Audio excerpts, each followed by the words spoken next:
and what I've been doing. Hey there lovelies, happy Wednesday, welcome back to my channel. Today I wanted to talk to you about quarantine and my life.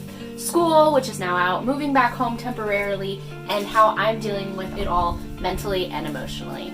If you're new to my channel, my name is Caroline. I'm from a meaningful blog where I talk about anything having to do with life, health, school, and planning. Miguel is an essential worker at the grocery store about 10 minutes from our apartment, and if we were in an apartment that isn't a studio, it would have been a little bit more okay, but because he is interacting every day with the public and we only have one room in our entire apartment, it wasn't really safe for me to be there at home.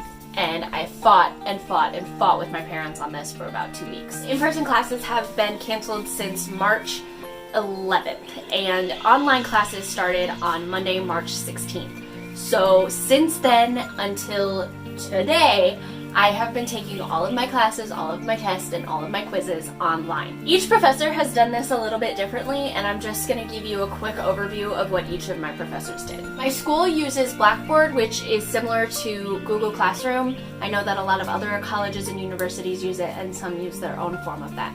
For my first class, my professor would post videos, that week's topics, online, and we were supposed to watch them before our in-person classes on Wednesday and Friday. In-person classes were at the same time as our regular on-campus classes. Just supposed to log in and show up live and ask any questions that we had about the material. That was all fine until I had to move to Illinois, where my 9 a.m. class became an 8 a.m. class. My second class, my professor said we don't have to show up online at any specific time. We just had to watch the videos and email him if we had any questions. My human sexuality class, nothing changed at all. We still went to our class at our regular time. We just logged in online as we were doing with all of my other classes. We also had our normal online quizzes, which we had already transitioned to before we went online. Finally, my afternoon class, I gotta say, I like it online a lot better because I no longer have to ride the bus for 2 hours. When we had on-campus classes, I would have to leave our apartment an hour before class started to get on the bus and go downtown, and then the class was an hour and 15 minutes, and I had to ride the bus for another hour back to our apartment. It was horrible. I have 6 techniques to help me get through this weird time of online classes and living back at home and just figuring out life in this new weird whatever. You can take long, spread out breaks or short, frequent breaks. For me, I take breaks depending on what I have going on throughout the day. My first break, typically on Wednesdays and Fridays, was after my new 8 a.m. class. I would take my class online and then I would go and shower in my hour of space that I had before my next class. Sometimes a snack can be a break, or scrolling through social media, or just sitting there doing nothing. Breaks can be as long as you want them to be, so eating dinner, cooking dinner, showering, and getting ready, or just quickly running to get a snack. Anything can be a break. Just make sure that you are not overwhelming yourself and stressing yourself out, and actually giving your brain a rest. This is so important. And the way that I've been doing this is by creating a to-do list with things that I need to do and things that I want to do.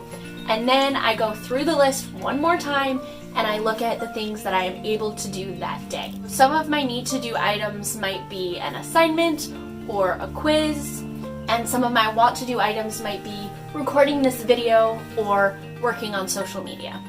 The things that I can do are things that I have the mental capability to do. Typically on my final can-do list, I have more need to do rather than want to do, and that just happens to be the way that it is, especially if I have an assignment that is due that day that I still need to finish up.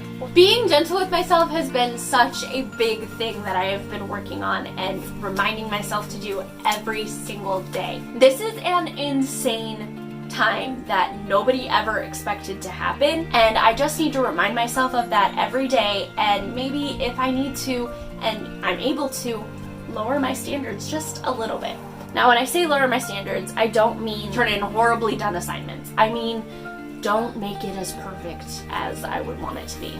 Y'all, I live in the basement I love my basement bedroom. I waited and waited for my basement bedroom for years, and I finally got it the year before I moved to Michigan. But now I live there full time again. The reason that my mom really didn't want me to have the basement bedroom is because there aren't any windows, because it's technically not a bedroom. I have to work really, really hard to get upstairs and get some sunlight and get outside.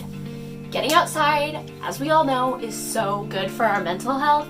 And if I stay in the basement, I will stay there in bed for hours and hours and hours and just not feel great and not want to do anything. And then I just, at the end of the day, feel really disappointed in myself and really sad and bummed out that I didn't get anything done. I'm also working hard to keep moving my body, whether that's through yoga or working out with my sister or just going on a walk with my sister or my mom or myself. I know that we're all inside and nobody's gonna see us unless we're on a video call, but put on real clothes, even pants, even though nobody might see that. It just feels so much better. Or if you're not gonna put on jeans like I've done, because I don't know why I did, at least put on some different yoga pants than the yoga pants that you slept in. Also, remember, you don't have to wash these clothes every day, even though that might sound completely disgusting.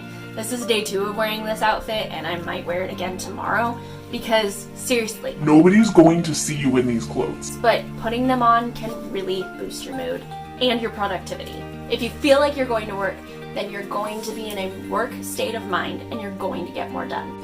That's a fact. You can also shower at your regular time, which I've been trying to do. I like to shower in the morning before my classes, but with the 8 a.m. class, I haven't been doing that. I just try to shower before like 3 o'clock in the afternoon. I do this because I get more done. And I also put on makeup, but not every day. So if you want to put on makeup, then put on makeup. If you don't, then don't. Just do a little bit of your normal routine to feel like any of this is normal, which it's not. So it's okay if you don't feel like everything is perfectly normal. When Grand Valley emailed all of the students and staff and faculty and professors and anybody else that we would be going to online classes the first time for only 2 weeks, they also said that the next 2 days, Thursday and Friday, classes were completely canceled so that everybody could figure out what was going on. A lot of people who lived on campus packed all of their stuff up and left that night, and professors had to learn how to teach their material online. During those 2 days, I watched a lot of news, and I was able to get the information that I needed, but I also got a lot of stuff that I didn't need and I shouldn't have taken in. That was so unhealthy for me to do, but also it was kind of enjoyable to just know what was going on and just kind of let myself take anything and everything in. But after those 2 days, I told myself I couldn't do that anymore.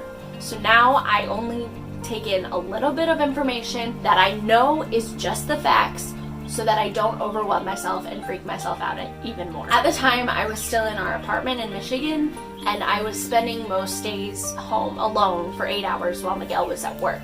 I know that for me, that was just kind of crazy being alone in that room and having all this information available to me with nobody to talk to about it.